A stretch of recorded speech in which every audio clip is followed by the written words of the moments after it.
To my class and stories. अभी हम discuss करेंगे जो एमबीए का टॉपिक है ऑर्गेनाइजेशन बिहेवियर में इंडिविजुअल बिहेवियर। क्योंकि ऑर्गेनाइजेशन बिहेवियर ये दो शब्दों से बना है। Organisation means company, behaviour means के इंसान का जो पर्सन का पर्सनालिटी है, बिहेवियर है, एटीट्यूड है, एप्टीट्यूड है, क्यूरियोसिटी है, कॉन्शियसनेस है, उसको बिहेवियर में इंक्लूड किया जाता है। तो यहाँ पे हम डिस्कस करेंगे इसका इंडिविजुअल बिहेवियर का क्या इफ़ेक्ट होता है। Organisation behaviour studies the behaviour of the employees as an individual.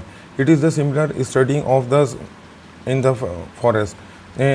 Individual behaviour focus on the aspect of the personality, perception, attitude, values and the of the employee। कि organisation behaviour जो study करता है एक personality की study करता है। Personality का study करके ही एम्प्लॉय की जो पर्सनैलिटी होती है उसका जो बिहेवियर होता है उसी को ऑर्गेनाइजेशन बिहेवियर कहते हैं। एम्प्लॉय की पर्सनैलिटी में क्या इंक्लूड होता है? उसका क्यूरियोसिटी, उसकी अवेयरनेस, उसका वर्क करने का तरीका, उसका एटीट्यूड, उसका एप्टीट्यूड, उसका नई चीज़ों को सीखने का तरीका और उसका बिहेवियर, ये सब जो होता है स्टडी होती है इंडिविजुअल बिहेवियर। क्योंकि एम्प्लॉय के ये एक तरीके से ऐसा है कि किसी चीज़ को जंगल में ढूंढना, जो इसमें एक लाइन भी आई थी कि it is similar to studying the about of a in the forest. के फॉरेस्ट के अंदर किसी चीज़ को ढूंढना, जंगल के अंदर। तो इसी तरीके से जो नंबर ऑफ़ एम्प्लॉयज़ होते हैं किसी कंपनी के अंदर, किसी ऑर्गेनाइजेशन के अंदर, कंपनी चलती ही वर्कफोर्स से है। और फॉर एग्ज़ाम्पल के हम एक सेल्स कंपनी का एग्ज़ाम्पल लेते हैं रियल इस्टेट में। रियल इस्टेट में एक सेल्स कंपनी होती है, उसमें जो होता है सारा का सारा जो सेल्स फोर्स होता है वो सेल्स पे फोकस करता है। क्योंकि उनकी सेल्स के ही जो गट्स होते हैं, सेल्स के जो तरीके होते हैं, वही कंपनी के प्रोडक्ट को बेच पाते हैं। तो ये पर्सनैलिटी है, इंडिविजुअल बिहेवियर है। यहाँ हम डिस्कस कर रहे हैं पर्सनैलिटी को। What is personality? पर सॉरी फॉर इंटरप्शन कि हम यहाँ पे डिस्कस कर रहे थे personality. Personality is the relatively permanent and the psychological behaviour is attributes the distinct between the one person and the other. कि पर्सनैलिटी जो डिस्क्राइब करती है, रिलेट करती है, एक पर्सन से रिलेट करती है, जो डिस्क्राइब करती है एक पर्सन दूसरे पर्सन से कुछ अलग है।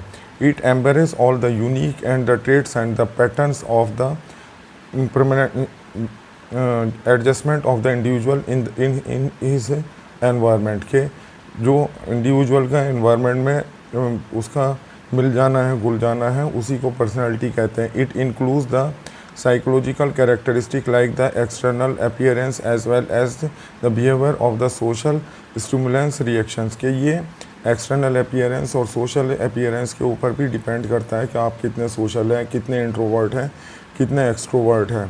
कि कुछ लोग इंट्रोवर्ट होते हैं, कुछ लोग एक्सट्रोवर्ट होते हैं। तो पर्सनैलिटी उस पर डिपेंड करती है, या आपका वे ऑफ टॉकिंग क्या है, आपका वे ऑफ ड्रेसिंग क्या है, आपका वे ऑफ थिंकिंग क्या है, आपका किसी डिफरेंट सिचुएशन को हैंडल करने की क्या एबिलिटी है। तो ये पर्सनैलिटी में आती है। आपकी नॉलेज क्या है। पर्सनैलिटी से लोग बाग समझते हैं नॉर्मली कि एक बंदे का लुक्स होता है। नहीं, लुक्स ही नहीं होता है इसमें लुक्स भी होते हैं, इसमें ड्रेसिंग भी होता है, इसमें वे ऑफ टॉकिंग भी होता है, इसमें नॉलेज भी होती है। बेसिकली जो लुक्स होते हैं वो सिर्फ उसको फिज़िक कहते हैं। बहुत से लोग पर्सनैलिटी कहते हैं उसको, लेकिन वो असली वर्ड उसका फिज़िक होता है। बायोलॉजिकल फैक्टर्स, इसमें जो determinant of the personality, biological factors में क्या है कि आपकी जो फिज़िक होती है उसको अच्छा होना, उसका लुक्स अच्छा होना, उसका ब्रेन का ठीक होना, ये बायोलॉजिकल फैक्टर में इंक्लूड है।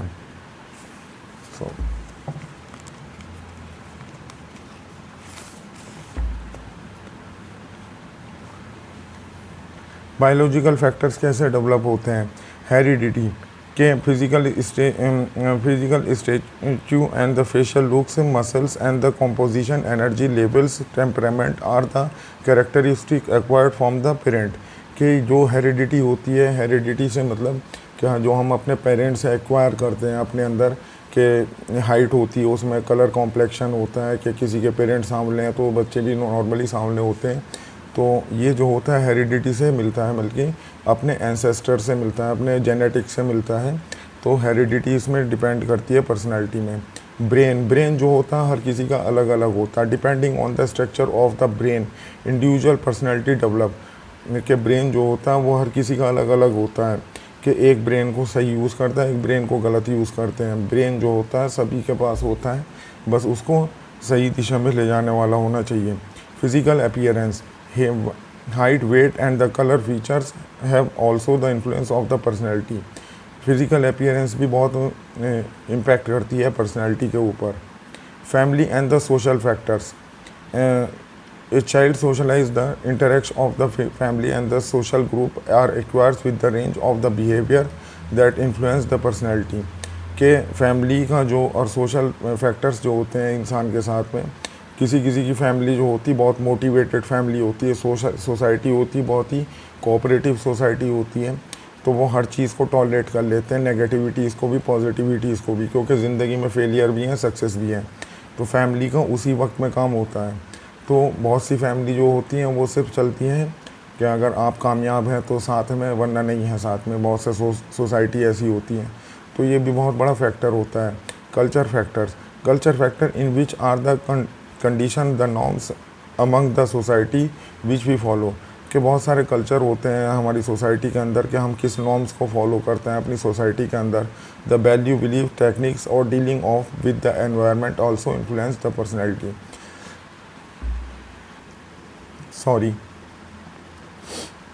Situation factors, knowledge, skill, language can be acquired from the situation experience. In the word of the Milgram, situation exert the important pressure of the individual। बहुत सारी ज़िंदगी में जो होते हैं सिचुएशंस होती हैं, किसी के साथ में नेगेटिविटी चीज़ ज़्यादा होती है, किसी के साथ में पॉजिटिविटी ज़्यादा होती है।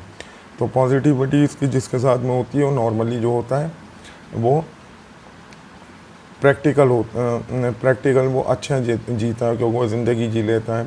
जिसके साथ में नेगेटिविटीज़ ज़्यादा होती हैं तो उसकी ज़िंदगी में थोड़ा सा प्रैक्टिकलिटी होती है। तो ये पर्सनैलिटी के जो होते हैं डिटर्मिनेंट्स होते हैं। Impact of the personality on behaviour,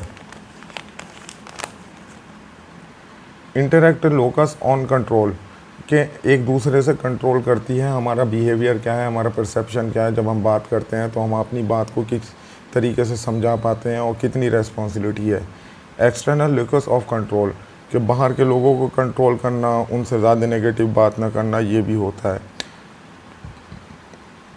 एक्सट्रोवर्शन और इंट्रोवर्शन, बहुत सी पर्सनैलिटी जो होती हैं एक्सट्रोवर्ट होती हैं, बहुत सी पर्सनैलिटी इंट्रोवर्ट होती है। इंट्रोवर्ट पर्सनैलिटी किसे कहते हैं और एक्सट्रोवर्ट किसे कहते हैं? इंट्रोवर्ट वो होती हैं जो अंदर ही अंदर सोचते रहते हैं और कुछ ना कुछ ज़्यादा सोशल नहीं होते हैं और अपने आप के काम को करते रहते हैं। दिमाग बहुत होता है इंट्रोवर्ट्स के अंदर, एक्सट्रोवर्ट से भी ज़्यादा। एक्सट्रोवर्ट वो होते हैं जो चापलूस होते हैं, जो सोशल होते हैं, जो अपनी बात को कह सकते हैं, वो एक्सट्रोवर्ट होते हैं।